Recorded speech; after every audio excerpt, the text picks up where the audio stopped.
அனைத்து மாணவர்களுக்கும் இனிய காலை வணக்கம். வேதியியலில் அடுத்து நாம் பார்க்கக்கூடிய பாடம் நம்மை சுற்றி நிகழும் மாற்றங்கள். மாற்றங்கள் நம்மை சுற்றி நிகழ்ந்து கொண்டு தான் இருக்கிறது. அன்றாட வாழ்க்கையில் நிறைய மாற்றங்களை நாம் பார்த்துக்கிட்டு தான் இருக்கோம். உதாரணமாக பார்த்திங்கன்னா, மாற்றங்கள் அப்படின்னா நீங்கள் 6ஆம் வகுப்புலேயே நிறைய மாற்றங்களை நீங்கள் படிச்சிருப்பீங்க. மாற்றங்களினுடைய வகைகள்: மீள் மாற்றம், மீளா மாற்றம், கால ஒழுங்கு மாற்றம், கால ஒழுங்கற்ற மாற்றம், இயற்பியல் மாற்றம், வேதியியல் மாற்றம், விரும்பத்தக்க மாற்றம், விரும்பத்தகாத மாற்றம், மெதுவான மாற்றம், வேகமான மாற்றம். இது மாதிரி மாற்றங்களினுடைய வகைகளை நாம் படிச்சிருக்கோம்.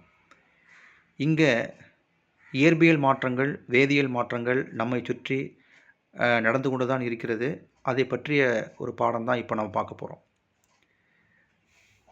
இப்போது நம்மை சுற்றி எல்லா நேரங்களிலுமே மாற்றங்கள் நடந்து கொண்டு தான் இருக்கிறது.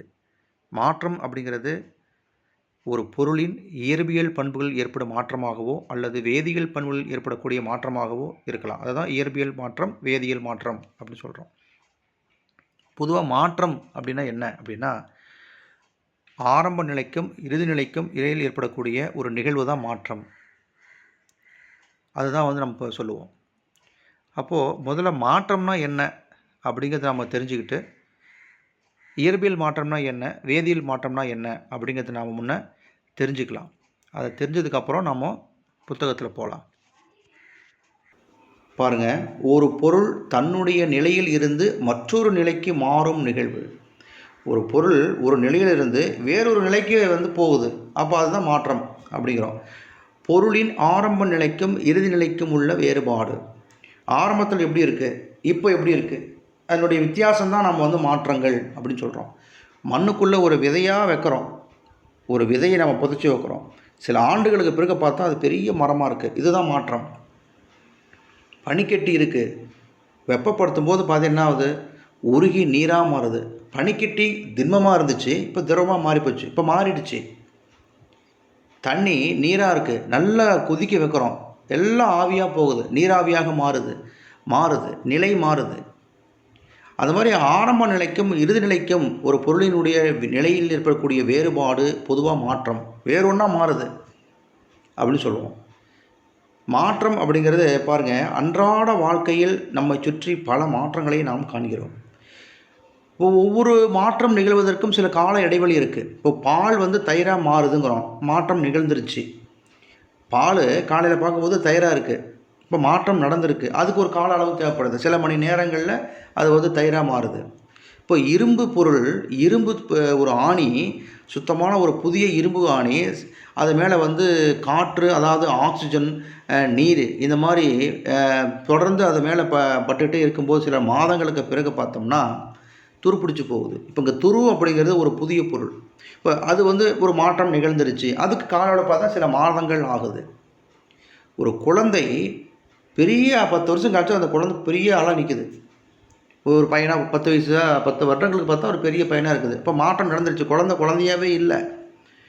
1 வயசு, 2 வயசு, 3 வயசு, ஒவ்வொரு வருடங்கள் வரும் பார்த்தீங்கன்னா அதனுடைய உருவம் மாறிட்டே இருக்குது, அவனுடைய தோற்றம் மாறிட்டே இருக்குது. ஸோ இதுதான் குழந்தையாக இருக்கும்போது எப்படி இருந்துச்சு, 10 வருஷம் கழித்து இந்த பையன் எப்படி இருக்கான். இதுதான் மாற்றங்கள் ஆச்சுங்களா. இதுதான் அது கால அளவு மாறுபடும். அதுக்கு உடனே இப்போ இந்த குழந்தை பிறந்த உடனே பெரிய ஆளாக வளர்றதில்லை. ஒவ்வொரு கட்டத்துலேயும் ஒவ்வொன்றா மாறிட்டே வரும். 1 வருஷத்தில் ஒரு மாதிரி இருக்கும், 2 வருஷத்தில் ஒரு மாதிரி இருக்கும், 5 வயசில் ஒரு மாதிரி இருக்கும், 10 வயசில் ஒரு மாதிரி இருக்கும். அவனுடைய தலைமுடி மாறும், உருவங்கள் மாறும் இல்லையா. இந்த மாதிரி அதனுடைய உருவமைப்பு மாறும். இதுதான் மாற்றங்கள். கால அளவு நிறைய, கால இடைவெளி நிறைய இருக்குது.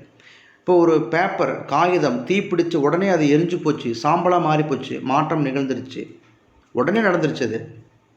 அதுக்கு என்ன டைம்னு சொல்ல முடியும், சில வினாடிகளில் அது எரிஞ்சு போச்சு அப்படின்னு சொல்லுவோம். இரும்பு ஆணை துருப்பிடிக்கிறதுக்கு சில நாட்கள் ஆகும்.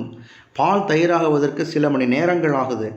சமைப்பதற்கு சில மணி நேரங்கள் ஆகுது. காய்கறிகள்லாம் அந்த நிலைக்கு வர்றதுக்கு.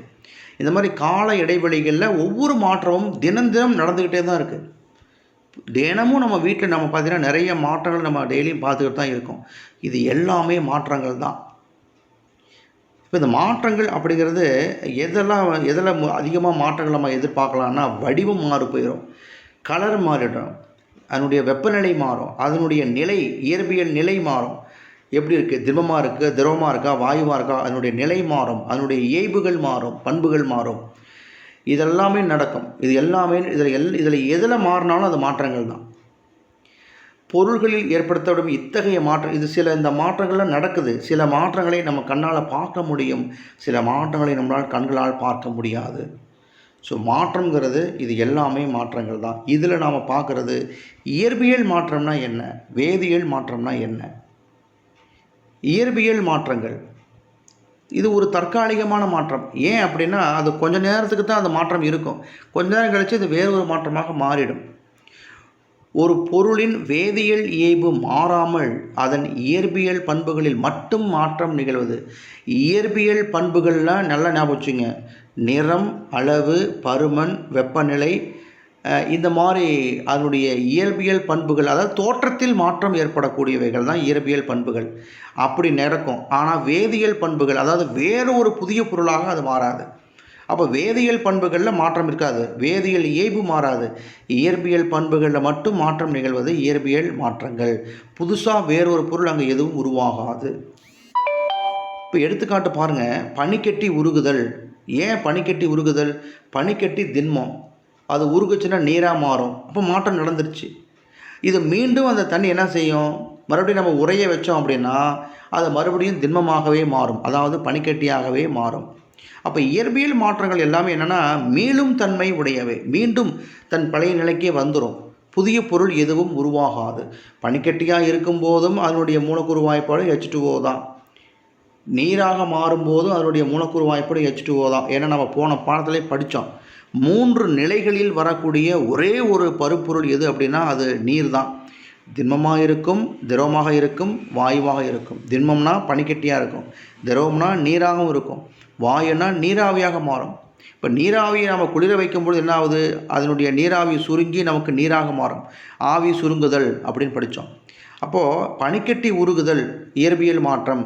உப்பு அல்லது சர்க்கரையை கரைசலாக்குவது. ஒரு தண்ணியில் உப்பை போட்டு கரைக்கிறோம், கரைஞ்சி உப்பாக இருக்கும்போது திண்மமாக இருக்குது, கரைஞ்சி போச்சுன்னா அது கரைந்த நிலையில் இருக்குது, எங்கேயும் காணாமல் போகலை.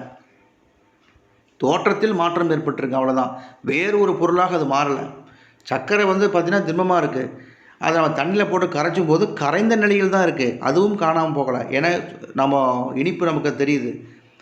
இதெல்லாம் நம்ம சொல்லலாம். ரப்பர் வளையத்தில் இருக்கிற ரப்பர் பெருசாக இழுத்தோம்னா பெருசாக போச்சு, விட்டுட்டோம்னா மறுபடியும் பழைய மாதிரியே வந்துருச்சு. அப்போ மேலும் தன்மையை நம்ம ஞாபகம் வச்சுக்கலாம். புதிய பொருள் அங்கே எதுவும் உருவாகாது. இதுதான் இயற்பியல் மாற்றங்கள்.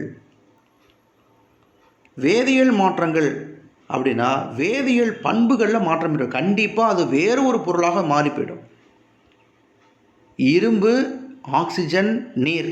அப்போ இரும்பு மேலே இந்த ஆக்சிஜனும் நீரும் பட்டால் அது மேலே துரு பிடிச்சி நமக்கு பார்த்தீங்கன்னா நமக்கு ஒரு படலை மாதிரி இருக்கும். நம்ம தாப்பால் பூட்டுலாம் துருப்பிடிச்சு போச்சுன்னா நமக்கு பார்த்துருப்போம், அந்த மாதிரி மாறிடும்.